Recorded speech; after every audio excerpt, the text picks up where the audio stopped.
did Tennessee get the best draw possible? And Caleb, go ahead and give me your quick answer, and we'll go ahead and dive into the element. Today's tough question brought to you by Banks & Jones, Tennessee's trial attorney, banksandjones.com.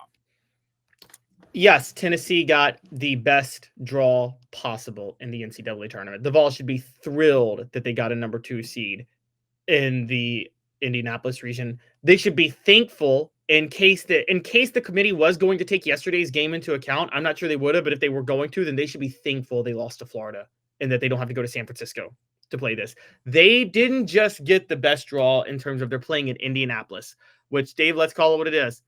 Vol fans are making that drive to Indianapolis, aren't they? In the second weekend, not the first weekend. The first weekend's in Lexington. The second weekend's in Indianapolis. That is the easiest drives for Vol fans possible. Yeah, and San Francisco would have been darn near impossible because if you've ever booked a flight out west on short notice, you're talking about $2,000-$3,000 per person. So today's tough question, best draw possible. We'll take a look at the region as well as we get rolling. Brought to you by Banks & Jones, Tennessee's trial attorney, banksandjones.com. Today's tough question. Boom. You heard that. Now take it. Dave Hooker Show with Caleb Calhoun. Represented by T. Scott Jones, banksandjones.com, Tennessee's trial attorney. From the Ted Russell Ford Lincoln Studio, East Tennessee's #1 volume and customer service dealer, Ted Russell Ford and TedRussellLincoln.net. Now to the Dave Hooker Show on Off the Hook Sports. Okay, so not just travel concerns, but why else do you think this is the best draw possible at number 2? So if you look at Tennessee's bracket, I mean, they got just as easy of a pickings as you could possibly get in terms of the first weekend opponents. Let's just go in and look at this real quick. They're going to play Wofford in the first round. Wofford, congratulations to them. It's Wofford, whatever. Okay, do I have to just... Woof, it's a dog school. Do I have to break down why this is a easy matchup? Do I really have to break down why I think they're going to beat Wofford? No, and we'll break Wofford down a little bit more tomorrow, but they certainly should beat Wofford. I think it's safe to say, no matter what Rick Barnes has done in the past, that a 2-15 you should definitely win. A 1-16 you should definitely win. A 3-14 you should probably definitely win, but there will be an upset there. You start getting into the 5 range, and I think that's where you start to play some quality opponents. Yeah, no, I agree with you on that. But then comes the second round, and it's UCLA versus Utah State. Now, Utah State barely got into the tournament. They were a bubble team. They finished 3rd in their conference. They failed to win the Mountain West. They got in as a 10 seed. They're one of those teams that most people would say probably don't belong in the tournament. I would make the case that Boise State, who got left out, had a case over Utah State. That's the 10 seed. The 7 seed is UCLA, led by Mick Cronin, who actually got the job only after Rick Barnes turned it down a few years ago. He's a perennial, like, you know, those guys at the schools they coach, they're perennial like 18 to 22 win teams, but they never can break through to be higher or lower. So like they're perennial, like mediocre NCAA tournament teams. Cherry Green. Well, there you go. That's what it was a different reason. I don't know UCLA's program as well. For Tennessee, it was a case of poor coaching couldn't overcome really good talent, if that makes sense. So I don't know UCLA's case. That guy may be a great coach with poor talent. I don't know. Well, Nick, I mean, basically he does a good job. He has a system that doesn't necessarily max out what you can do, like the best of what you can do. Like their strength is, again, here's why I think Tennessee should be happy if they match up with UCLA, who we would agree is the biggest threat to them. Their style of play is just defense. They want to like make the game ugly, play like ugly basketball. You really don't want to play Tennessee in that style. You play ugly basketball against Tennessee, they're going to torch you. We can agree on that, right? That's UCLA can't beat Tennessee playing that style. UCLA can't, but I'm ready to get to a team that I think can, and they're in Tennessee's region, which is scary, but it's down the line. Okay, keep going. So let's say they play UCLA. Yeah, and by the way, they play UCLA. Yeah, and by the way, I don't care about UCLA's basketball history. There's going to be more Tennessee fans in Lexington than UCLA fans this weekend. Oh, Lord, Tennessee's I going would to have think way so. more fans. I mean, nobody leaves LA to go to Lexington unless they're being extradited. Yeah, exactly. I mean, Not to make it dark, or unless they're being trafficked. But traffic or expedited is the only reason that you would go from LA to Lexington. All right, go ahead. Yeah. So beyond that, Manhattan Beach to Royal Oaks. Go ahead. The next weekend, if they get to the next weekend, this is where things get a little tricky, because the higher seeds of teams they would face in the next weekend, they would either face Illinois, a play-in game for Illinois to be determined of an 11 seed. They'd be either those teams, Kentucky or Troy. And yes, Kentucky. Now, I get Kentucky swept Tennessee. You guys got me on that this year. Those happen to be two games where Kentucky shot lights out and Tennessee shot poorly. I mean, law of averages, what are the chances that a third straight Kentucky game, Kentucky shoots lights out and Tennessee can't do anything? I think it's hard. It's unlikely to beat a team that's better than you twice, and Tennessee's better than Kentucky. It's borderline impossible to beat a team 3 times in a year that's better than you. Now, I would really like Tennessee in that rematch. Fred says witness protection program is another reason to go to Lexington.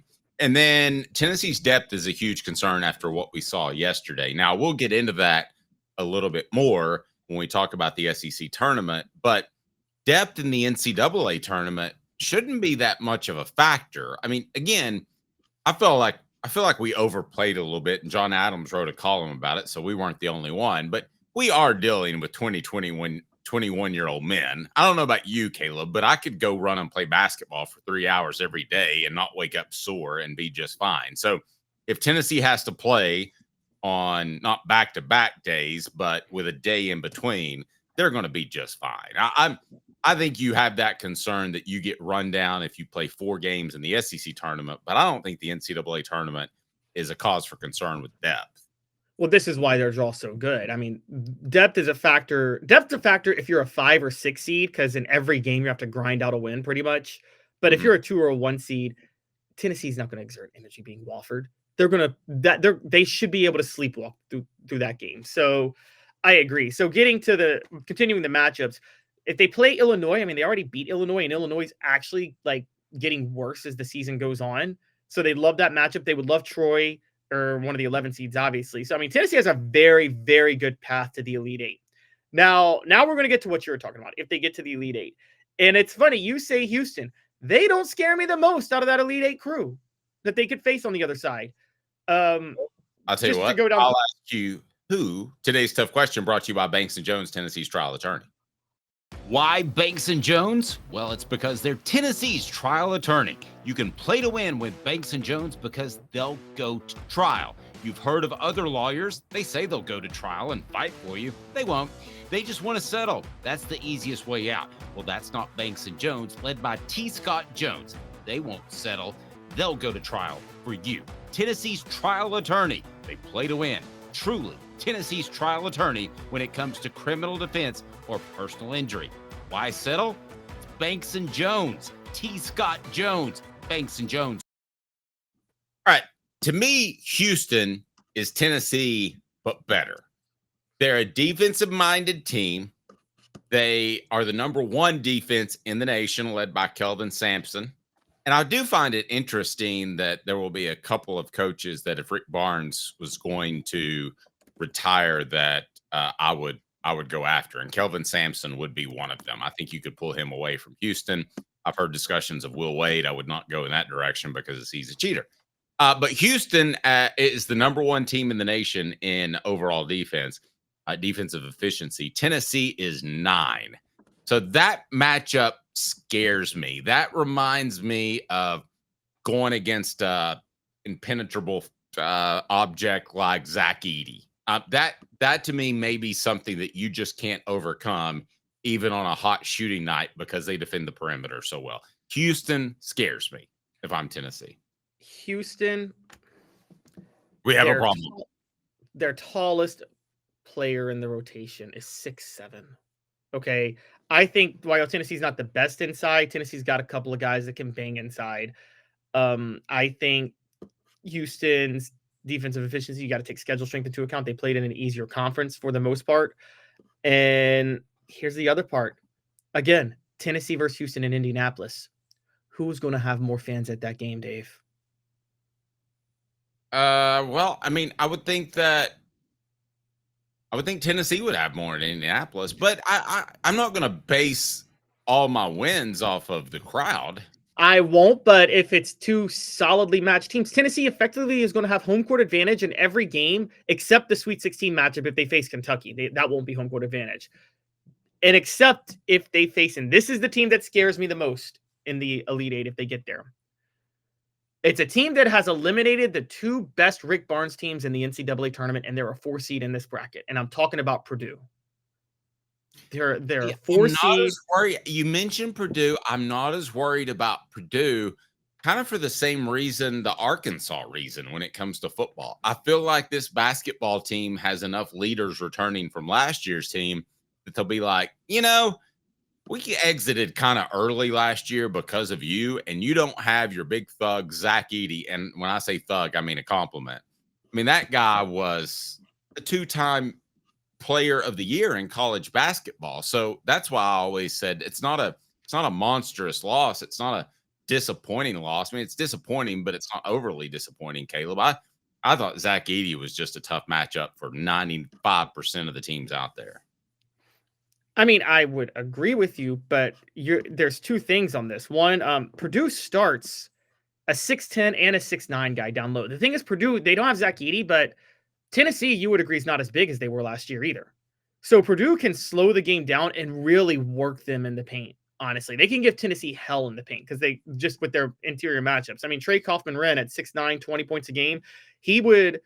I'm sorry, we watched him yesterday. Igor can't guard anybody that's big in the paint. They would have to put Felix Opera on him, and then Caleb.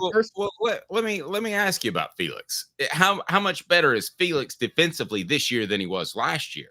Well, when he was on Ohio State last year, Felix. I mean, Felix is amazing defensively. I believe Felix can guard him. The problem is then there's another 6'10" guy, Caleb Furst, who doesn't score a lot, but is dangerous if you have Trey Kaufman-Renn. They got two guys that can bang inside, and that's dangerous. And on top of that, Tennessee's 0-2 against them in the NCAA tournament when it matters. And then most notably, I mean, we have to point this out. Again, the tournament's in Indiana, or it's in Indianapolis. Purdue would probably have home court advantage against Tennessee in the NCAA tournament. And so I think Purdue, I would much rather play Houston than Purdue, honestly, in the Elite Eight. Much rather play Houston than Purdue in the Elite Eight. All right. David, quick to point out that we have Igor and Cade. They're 6'9" and 6'10". Igor is not a real 6'9". He is the softest 6'9" guy I've ever seen. Well, right. He's probably 6'7", and the problem is he plays away from the basket too often. So even if he were 6'9", that's like saying Dirk Nowitzki is going to give you inside presence at 6 or 7'2", whatever he was. No, he's not, because he's not going to go down there. So it really doesn't matter. Same with Kevin Durant. Yeah, exactly. I mean, Kevin Durant was a better perimeter defender than he was a down low defender, which was always bizarre.